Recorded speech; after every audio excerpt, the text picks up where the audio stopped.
Shalom, all praises to Yahweh, Ba'ashem Yahushua, Ba'ashem Harakakadash, double honor to the apostles and elders, great, most honorable one, and Shalom to all the brothers doing the work of centering truth.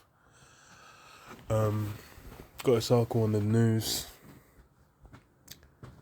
It says, with Putin by his side, Xi outlines his vision of a new world order. And yes, gonna go into, Russia and China, them, keeping the solidarity between them, and that's big because we essentially, it's close. It's close. It's very close. And the way prophecy's looking is it's all getting ready to pop off, man. The that that that mark we've got, it's funny, like, what's his name, the most high profile one is Neuralink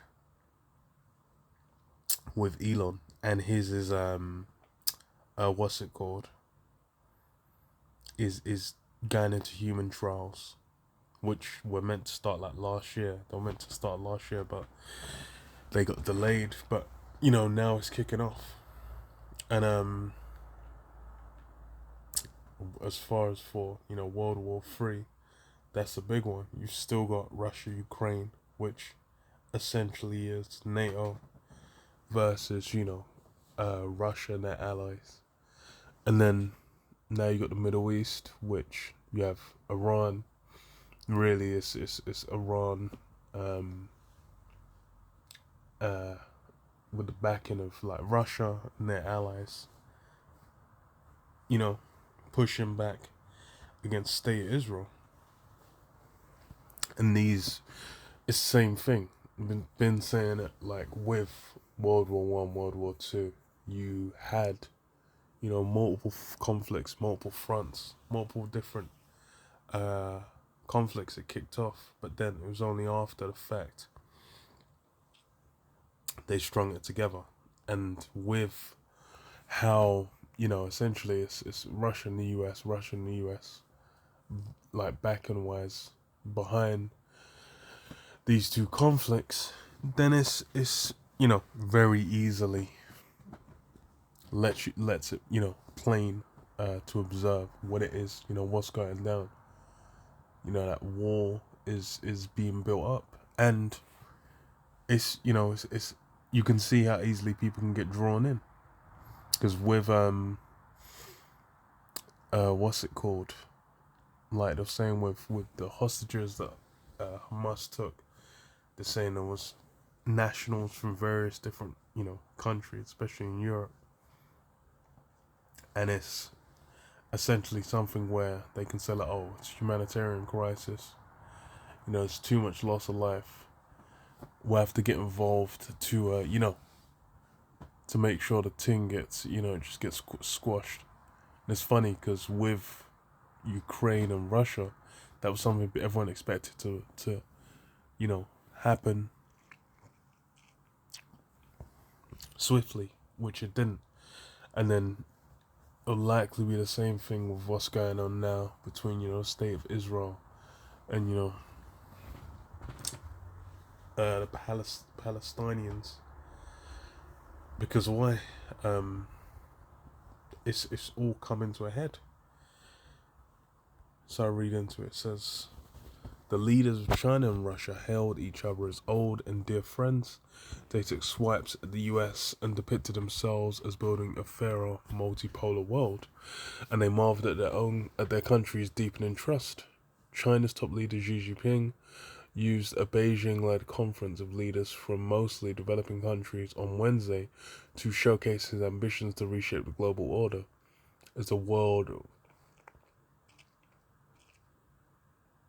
grapples with a war in Ukraine and a crisis in Gaza, he cast his country as an alternative to the leadership of the US, and he gave a prominent role to President Vladimir V. Putin of Russia underscoring how central their relationship is to Mr. G's vision.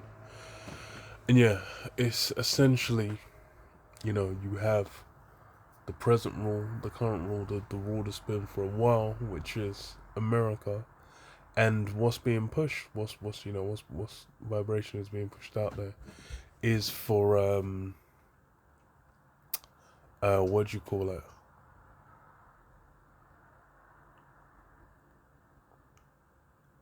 They're essentially, between China and Russia, they're trying to kind of take the reins and have, their shit rock up next. Because let's say the event, the Belt and Road Forum, is centered on China's signature foreign policy initiative, which aims to expand Beijing's influence abroad with infrastructure projects. Mr. Putin was treated as a guest of honor, and often pictured by Mr. Xi's side.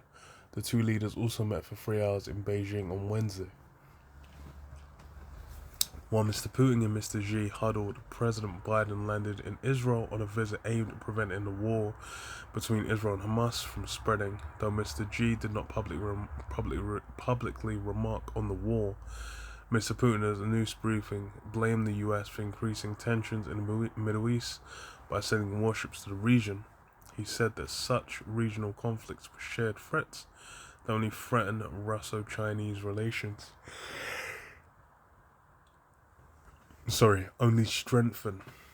In Mr. Putin, Mr. Xi has a like-minded partner driven by shared grievances towards the West, who is willing to push back against what they both perceive as American hegemony, which has been what it's been since World War II, essentially.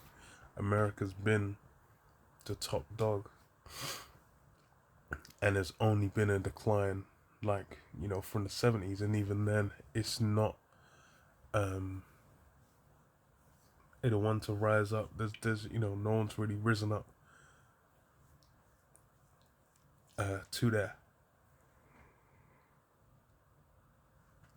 same level of prominence they used to have. So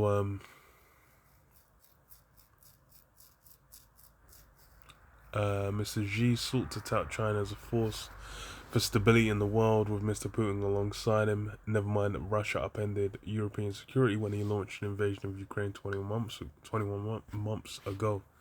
Ideological confrontation, geopolitical rivalry, and bloc politics are not a choice for us, Mr. Xi said in a speech at the opening of the forum at the Great Hall of the People in Beijing. What we stand against are unilateral sanctions, economic coercion, and decoupling and supply chain disruption. And yeah, these are the things that that's what tends to steer people to get involved, man, when it's the financial aspects, the capability for them to function gets thrown into disarray. That's, when people will, start moving and blind people to high heaven, man. Blowing people the fuck out of here. And, well, what does it even say? Mr. Xi said, clearly referring to efforts by the US and its Western allies to pressure China. Washington and Beijing are engaged in intense rivalry over trade, technology, and the status of Taiwan, and China has protested bans imposed by the US on exports of semiconductors to China. So yeah, and semiconductors are like the bedrock of pretty much all modern technology that's needed, especially when you get to military technology. It's something that you can't even go without. You need, and essentially you need it on the cutting edge, and more or less every nation's kind of got their toe dipped in to some extent, with Taiwan. So these things are the conflicts. That's what everything's been building up over, and now, it's heating up. Because you have, and the thing is as well is, for China, what they have, two fronts essentially that have got the US distracted. So even though Biden said it will protect Taiwan, they can they can test that further, and then these things will start to come to fruition.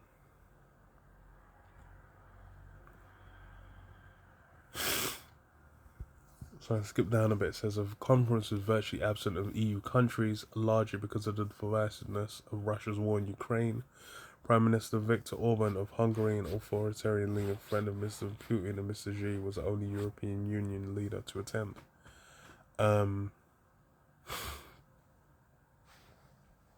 yeah, that's the thing, is that is something that's going to switch. Because dealing with prophecy, it's all those that now, back in there, they're basically sheltering underneath, the wings of the US. That's, it's going to be flipped. Because similar concept when, essentially it's because of prophecy, man. I read this, Habakkuk 2:2, and it says, and the Lord Yahweh answered me and said, write the vision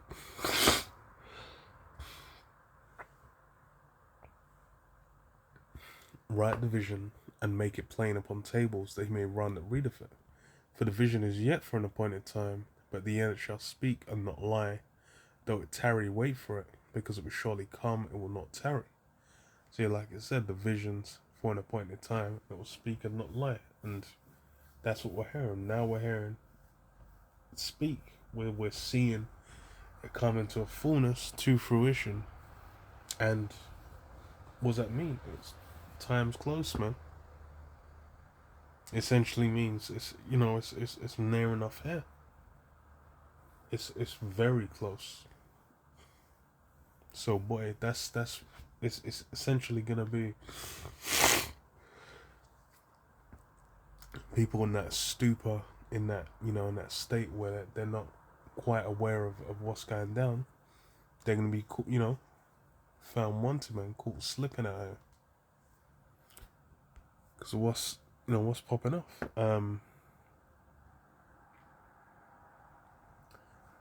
Jeremiah 51:11, it says, make bright the arrows, gather the shields, the Lord Yahweh have raised up the spirit of the kings of the Medes, for his device is against Babylon to destroy it, because it is the vengeance of the Lord Yahweh, the vengeance of his temple. So yeah, his device is against Babylon, against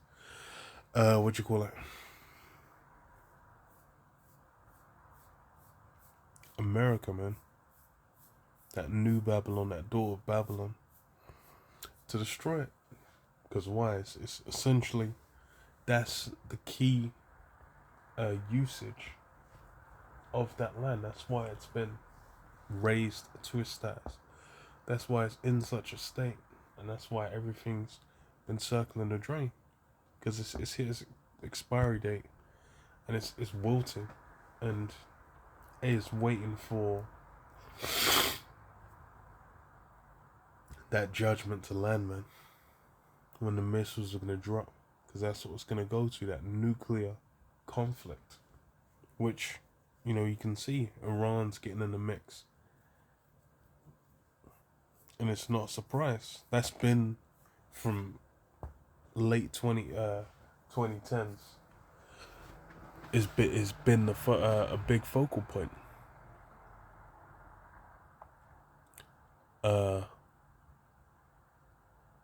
Device against Babylon to destroy it, because it is the vengeance of the Lord Yahweh, the vengeance of his temple. Set up the standard upon the walls of Babylon, make the watch strong, set up the watchmen, prepare the ambushes, for the Lord Yahweh have both devised and done that which he spake against the inhabitants of Babylon. Yeah. They've been schemed on, man. They've he's setting them up. They've been set it up. They're essentially playing a role where they're gonna get put on smash, and that's the the irony of how people are how Russia and China gonna do this. It comes down to who Hashem Barakah is backing. Because same thing with Israel. If you look at Israel, you're like, okay, yeah, these are the guys that these so-called Negroes, Hispanics, and Native Americans. These are the guys that are gonna come and had rulership over the world. Next, people were looking at it like, what? What the fuck? But then how's it actually going to play out? How's it going to roll?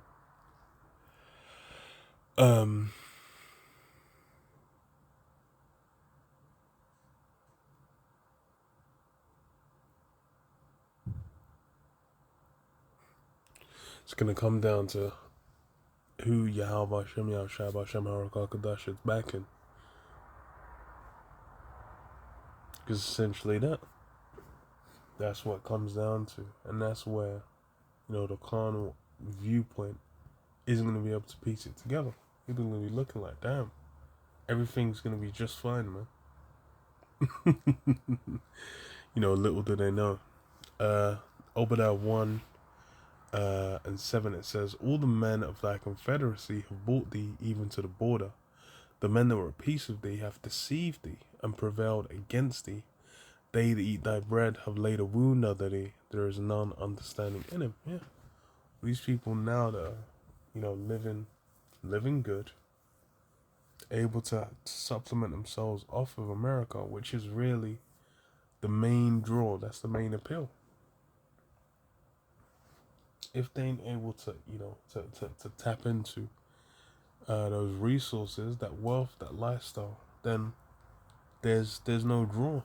That's been essentially, that American dream has been around when the country's been here. The whole appeal of, of going to the so-called New World, as they called it, going to the Americas, was, you can go there and you can, fuck up Gad and then set yourself up and you be nice stuff. But once, that dries up, once that hits its limit, hits its threshold, then, people gonna be like, damn, why are we even fucking with these youths? And the spirit's gonna be taken off them, man.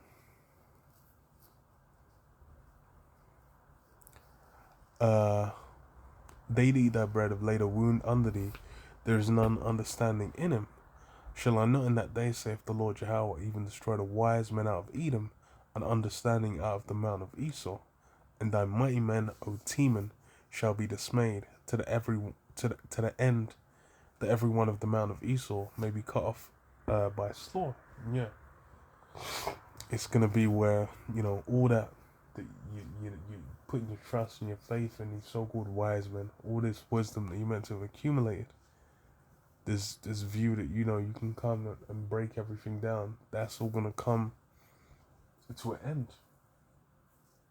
You ain't gonna be able to see, man. It's gonna be murky. It's gonna be clouded vision. They ain't gonna be able to tell shit. And what's that gonna result in? That's just gonna result in stumbling and tripping and falling into prophecy, man, into how this is all gonna end. Because let's say Daniel 2 41, it says what? And whereas thou sawest the feet and toes, part of pots, clay and part of iron, the kingdom shall be divided, and there shall be in it of the strength of the iron, for so much as thou saw the iron mix of miry clay. So yeah, it says what? They're going to be, partly strong.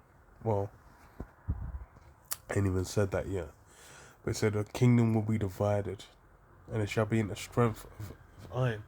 So it's going to, there'll be power to it, military might to it. But then also, as I said, it's divided. And what does it say in Matthew? Satan be dividing against himself, how then shall his kingdom stand? And that's essentially going to be the crux of the issue. So it would say, and as the feet and the toes were part of iron and part of clay, so the kingdom shall be partly strong and partly broken. And yeah, that's the thing, partly strong, partly broken. That's what let certain parts rise up over time. You had Prior Empire, you had that point in time where the British were raised up, with the Spanish, with the Portuguese, the Romans. But then what does it say? And whereas thou sawest iron mixed with miry clay, they shall mingle themselves with the seed of men, but they shall not cleave one to another, even as iron is unmixed with clay. And yeah, they're not going to cleave one to another. They're not going to become as one people. And that's especially become evident essentially in a post 2016 world. The political divides have essentially solidified to the point where that combination doesn't even happen. That combination, that cleaving together, doesn't even happen within the same country. We in the UK, Conservatives and Labour, the right and the left, these guys don't even, you wouldn't even get them in the same room talking to each other, let alone working together. It would have to take, there'd have to be a ground invasion of the Germans or some shit, for these people to work together. And even then, that shit might not even run. Like, that cleaving together, that whole spirit's done, man. Was it saying in Matthew said, love of many will wax cold. Imagine them in and among, you could just, even dealing with just Esau. Just Esau, these guys all living together next door to each other. They won't even cleave together and make shit run. That's all done. So how much more so the countries? And then they'll be thinking about from the perspective of what's in it for me. Because why? Because the spirit's going to be taken off them, man. Revelation 17:15, it says, and he saith unto me, the waters which thou sawest, where the whole sitteth, are peoples and multitudes and nations and tongues. And the 10 horns which thou sawest upon the beast, these shall hate the whore, and shall make her desolate and naked, and shall burn her flesh and burn her with fire.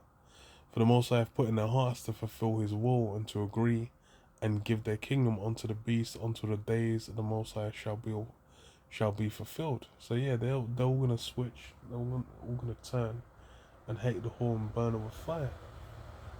They, it's not gonna be the same dynamic.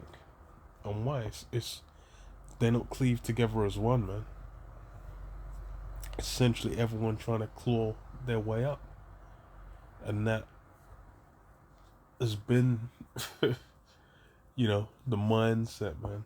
When these heathen they get in position of power, they start thinking, the world really is their oyster, and then the Lord, brings in that third party, as they're called, to come and lay the smackdown, man. Happened to Israel, happened to ancient Rome, happened to Babylon, happened to the Medes, happened to the Persians. This place is no different, man. It's just there's gonna be that final kingdom established where that's gonna, that era is gonna have its time run out, man. Where it's gonna be, these different heathen coming to dominion over each other. That's all gonna be toast, man. But yeah, it's close, man. I'll leave it there. Shalom. Shalom.